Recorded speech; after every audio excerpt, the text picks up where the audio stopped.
हाँ जी, तो स्वागत है आप सब के अपने YouTube परिवार SB स्टडी क्लासेस में।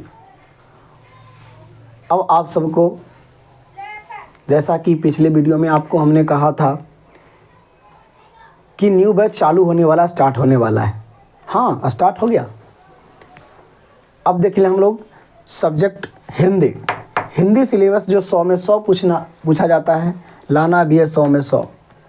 अच्छी तरह से आराम से हम लोग पढ़ेंगे। अगर इस चैनल पे आप सब नए हैं तो सब्सक्राइब कर दें, बेल आइकन दबा लें, ताकि हम अगले जो सिलेबस का वीडियो डालें वो आपके पास सबसे पहले नोटिफिकेशन जाए। समझ गए? तो कहते हैं बाप कि हिंदी सिलेबस जो है, हिंदी मुख्य 2 भागों में बांटा गया है। हिंदी कितने भागों में बांटा गया है? 2 भागों में बांटा गया है। एक जो है वो व्याकरण में, आपको एग्जाम को देखते हुए हिंदी को 2 भागों में बांटा गया है, इस बात को सुनिएगा। एक होता है व्याकरण फॉर्म में छोटे, और एक होता है आपको किताबी फॉर्म में, जो किताब का नाम है गोधूली। गोधूली किताब का नाम है आपका। जब क्लास 10th में आएंगे तो गोधूली बुक समझ ही रहे होंगे आप लोग। हिंदी का होता है NCERT का, एक होता है गोधूली किताब का, और एक होता है व्याकरण से। करें मिला जुला करके छोटे 50% दोनों ही पूछे जाते हैं। समझ गए? मतलब कि आधा दोनों पूछे जाते हैं। समझ गए? तो व्याकरण जो हो गया वो किस प्रकार से, कहाँ से, कौन से टॉपिक से कैसे प्रश्न आते हैं, ध्यान से सुनेंगे। और जब क्लास करें ना, तो ऐसा नहीं कि मोबाइल से कर रहे हैं तो देख लें सिर्फ, नहीं बाओ, कॉपी कलम लेके बैठ जा। आपके सामने गुरुजी खड़ा है, लगा देना, ठीक है? और उसके बाद कॉपी कलम लेके बैठ जाएंगे, और जो भी जैसे बताया गया है, बताया जाएगा, उसे अपने भी कॉपी पे नोट करेंगे ना। आपके पास होते तब तो फिर समझ ही रहे हैं, लेकर के पढ़ाते। हाँ, तो व्याकरण जो है बाव, हम लोग तनिकों में पढ़े होंगे संज्ञा, सर्वनाम, विशेषण, विलोम शब्द, मुहावरा, अनेक शब्दों का एक शब्द, ठीक है? तो ये सब जो मामले आते हैं, ये सब से प्रश्न ऑब्जेक्टिव पूछे जाते हैं। ऑब्जेक्टिव पूछे जाते हैं, व्याकरण के अंतर्गत ही आते हैं।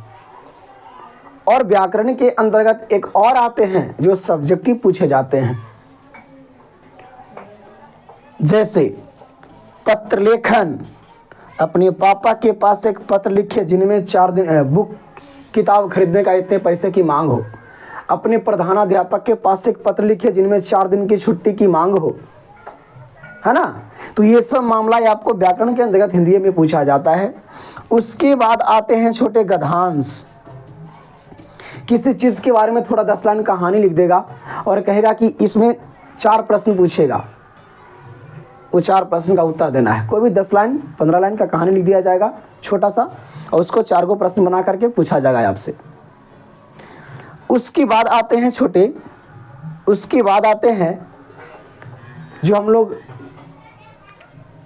सरस्वती पूजा पे, दुर्गा पूजा पे, बसंत ऋतु पे, है ना, प्रदूषण पोल्यूशन पे, या फिर अपने प्रिय खेल पे, प्रिय विद्यालय पे, ये सब पर जो लिखना होता है छोटे, इसी के अंतर्गत आते हैं, व्याकरण के ही अंतर्गत आते हैं। समझ गए? तो ये सब व्याकरण के अंतर्गत सब करीब, ये सब 10 नंबर का करीब पूछा जाता है। 10 का ये रहता है, 10 का ये रहता है, करीब 10 का ये भी रहता है। बसंत ऋतु पे हो गया, सरस्वती पूजा पे हो गया, दुर्गा पूजा पे हो गया, अपना प्रिय खेल पे हो गया, अपना विद्यालय पे हो गया। समझ गए बात को? ये सब मामला आपका व्याकरण के अंतर्गत आते हैं, जो करीब आप जब बढ़िया से पढ़ लेते हैं, सुन लेंगे, समझ लेंगे, तो आपको 10 नंबर क्लियर, 50 नंबर क्लियर इससे हो जाता है छोटे। उसके बाद जब वो क्लियर कर लेते हैं व्याकरण, तब आपको फिर किताब को भी देखना है। गोधूली भी 2 भागों में बांटा गया है। एक भाग 1 गद्यखंड, और एक भाग 2 काव्यखंड। गद्यखंड, काव्यखंड आपकी किताब देखिएगा। गद्यखंड में भी 12 टॉपिक पढ़ना है, 12 एक्सरसाइज, और काव्यखंड में भी लगभग 12 पढ़ना है। समझ गए? इसी प्रश्न और इससे दोनों से मिलाकर के प्रश्न पूछे जाते हैं। हम सब दोनों को पढ़ना है। जो आप एक्सरसाइज इसमें 12 को जो पढ़ेंगे बाव, 12 को में कोई एगो प्रश्न के बारे में संक्षेपण करने के लिए कह दिया। कोई बड़ा सा कहानी है, उसको बोला कि फलाने कहानी को संक्षेप रूप में लिखें, मतलब उसको छोटा, उसका क्या उससे निष्कर्ष निकलता है कि उसके बारे में क्या आप जाने, छोटा में लिखे आप। 5 नंबर के देगा, 4 नंबर के देगा, दिया जाएगा आप सबको, 3 नंबर को दिया जाएगा, समझ गए। तो एक इसमें से वैसे आता है और बाकी प्रश्न उत्तर रहेंगे। जिस कहानी को पढ़ेंगे उस कहानी का प्रश्न उत्तर रहेंगे गद्यखंड में। सेम प्रोसेस काव्यखंड का भी है छोटे। किसी एक इस जो काव्यखंड है वो पोयम के रूप में है, मतलब कि बोल करके गा करके बता सकते हैं, और ये जो कहानी के रूप में निबंध रूप में पढ़ सकते हैं, निबंध पढ़ सकते हैं बड़ा बड़ा 4-5 पेज जा करके। इसमें एक आध पेजा में लपटा जाता है, बोलना होता है। जो हम लोग कविता कैसे लय में बना के लय के अनुसार बोलते हैं, उसी प्रकार से बोलना होता है।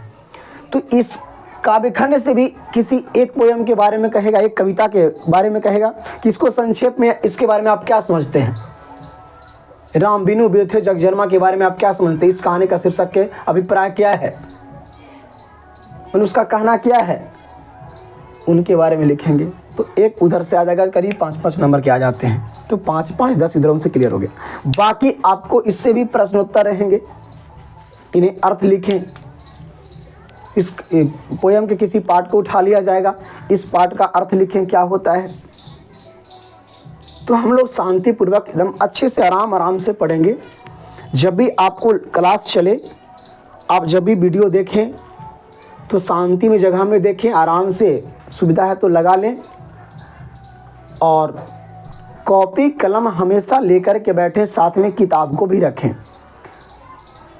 क्योंकि सर आपके जगह पे नहीं है कि क्या बोलेंगे क्या पढ़ेंगे, आपको दिखेगा। यहाँ से आप बस सुनना है और अपनी किताब में देखना है सर जी क्या बोल रहे हैं, और जो यहाँ से बोलेंगे वहाँ आपको लिखना है कि सर जी क्या लिखवा रहे हैं। तो इस चीज़ को ध्यान में रखते हुए पूरी हिंदी जो है 100 नंबर का पूछा जाता है। टारगेट जब मिशन मारना है बाबू, 25 में दम ठोक लेना है। जब तक तोड़ेंगे नहीं तब तक छोड़ेंगे नहीं, दम पहुंच जाना है बाबू टॉप 10 के अंदर। आराम से पूरी विषय को तैयारी कराएंगे यार, क्यों नहीं करोगे आप, क्यों नहीं लाएंगे हम, क्यों नहीं आएंगे टॉप 10 के अंदर, करेंगे तब ना आएंगे। बस आप लगनशील आप होना चाहिए, रिएबिलिटी आपके अंदर होना चाहिए। तब किन्हीं भी गुरु जी को ये मन नहीं करता है कि मेरा बच्चा कम लाए नंबर, और किन्हीं बच्चा का ये मन भी नहीं करता कि हम कम नंबर लाएं, लेकिन लाता है वही जो खुद को मेहनत करता है। बच्चे लोग, शिक्षक सब समान पढ़ाते हैं, मेहनत करना आपका काम है, बढ़िया से मेहनत करें आप, ठीक है। तो इस प्रकार से हिंदी भी 2 भागों में बांटा गया है बाप, व्याकरण और किताब भाषा में, गोधूली भाषा में।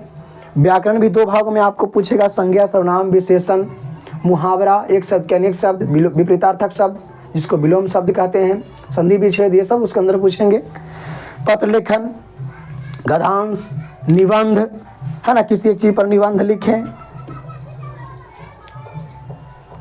और किताब में जो आते हैं तो 2 प्रकार से आपको बांटा गया है, गद्यखंड और काव्यखंड।